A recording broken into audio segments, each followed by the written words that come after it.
your girl Marielle. Welcome back to my channel, Friday Night Light Movie Reviews, where we do reactions and reviews to TV shows, movies, and other digital content.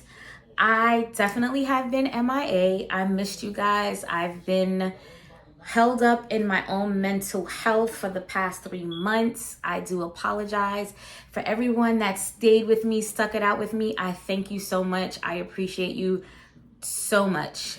Thank you guys. I love you guys. So as I was saying, I was definitely dealing with, I suffer from anxiety and depression, and I got into this realm of just feeling stuck, like everything was put on pause. I had no motivation to do anything. Every time I attempted to pull myself out of it, I was just sucked back down. But I just want to let you guys know that I'm trying my very best. I am a lot better than I was 3 months ago, and every day is another day for me to keep trying, for me to keep the work in, and making sure that I give myself enough credit. So I want to tell anybody that is suffering with any mental health issues, it is okay when you fall and you get stuck or you get put in this pause position. You can always get yourself out. Just be nice to yourself. Give yourself grace. And if anything, please get yourself a village. That could be your therapist, your parents, your friends, your family, your partners, whoever. It definitely helped me so much knowing that I had people I can reach out to. So with all of that being said, enough with the heavy. Let's get into this review. Again, this video may be attached to the review of The Crowded Room on Apple TV Plus or The Perfect Find, the Netflix new original movie, The Perfect Find. So I'll see you guys in the video. Bye. Hey guys, so the review that we're going to be doing today is Apple TV Plus miniseries called The Crowded Room. The genre of this miniseries is a psychological thriller. It was created by Akiva Goldsman, and it is a miniseries based and or inspired by a true story of Billy Milligan, the subject of a 1981 nonfiction book written by Daniel Keyes called The Minds of Billy Milligan. So we're just gonna jump into the overview, the plot, and then we're just gonna go into what I liked, what I didn't like, what I recommend you guys to give it a watch, and where it falls on our stars meter. So the overview or plot is crimes have been taking place in Manhattan in around 1979, where a young man has been arrested for said crimes, and an investigator is mainly racing against the clock to make sure that these crimes don't continue to happen and to keep Manhattan safe. And pretty much meeting Danny, who Tom Holland plays, and watching everything unfold as each episode goes on. So first out, the movie does deal with multiple personalities and how it could exonerate a person from said crimes if they have committed them or not. So I've watched all the episodes, and I have to say it was pretty good. Whenever movies deal with like mental health, split personality, sometimes it could get a little bit redundant, and that was not with this miniseries. It was great to see Tom Holland again doing something outside of the Marvel universe, and The Crowded Room was definitely the next step up. It's almost like a transition from when he played the character in Cherry.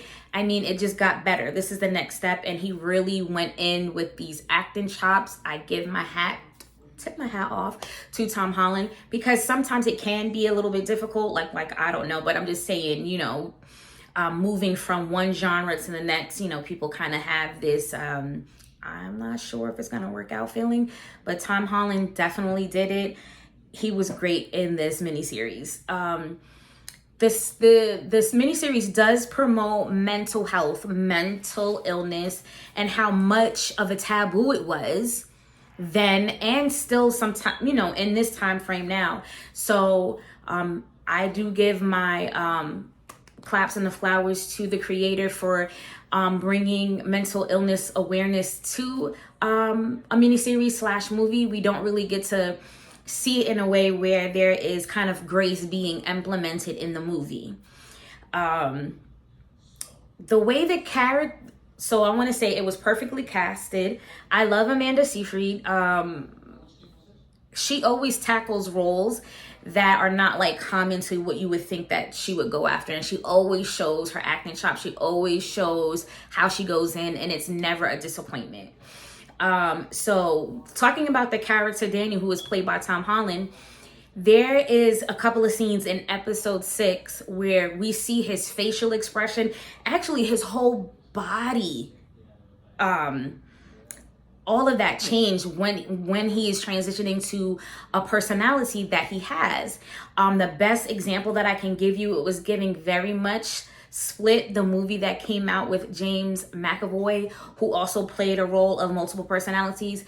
I would definitely say that it gives off that feel, and James McAvoy was amazing in that movie, and he also showed us the body language, the facial expressions, even the tone of the voice, how everything moves when he is in different personalities. And Tom Holland attacked that role exactly the same, and yeah, he did that. I can't pick a favorite episode because I feel like each episode brought us closer to what the finale was going to be. Also, it gave us a different feel for each episode because not every episode was mainly on Danny. It did feature other characters, Amanda Seyfried's character, the character Jack. So that's why I couldn't pick a favorite episode. Like I said, Amanda Seyfried, she bodied the role. One of my favorite scenes, I will say, is when we get a snippet for Raya's life. It added so much to the storyline, and it answered questions for the viewers about the character Danny. So that scene, I'm not doing any spoilers because you guys know how I feel. When certain movies or certain miniseries are done, spoiler alerts just kind of ruin it for you, and I'm not going to do that. And I forgot to say that at the beginning of the video. This is a spoil-free review. As always, I love a movie when they stick and they are consistent with the era that they're shooting the film in. So this was in the late 70s into the 80s, and the costume design, the set design, everything was very consistent for that era in time. And I'm always a big fan of when we see consistency of the time that the movie or the show is being taped in. The one negative thing that I would have to say about The Crowded Room is that some of the scenes did move a little bit slow, not necessarily through the whole entire series, but there were a couple of episodes, that kind of did slow down a little bit. Not significant where I can say it wasn't worth watching.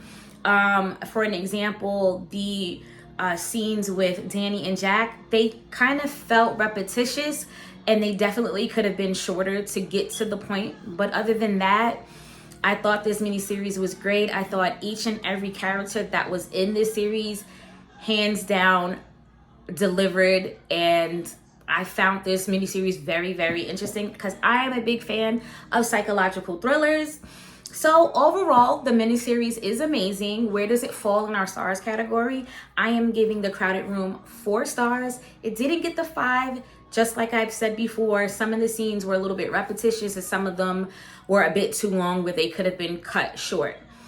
Definitely give this miniseries a watch. I know Apple TV is always giving out free trials, so if you don't have Apple TV Plus, definitely see if they got a free trial, because if you are a fan of psychological thrillers, this is for you.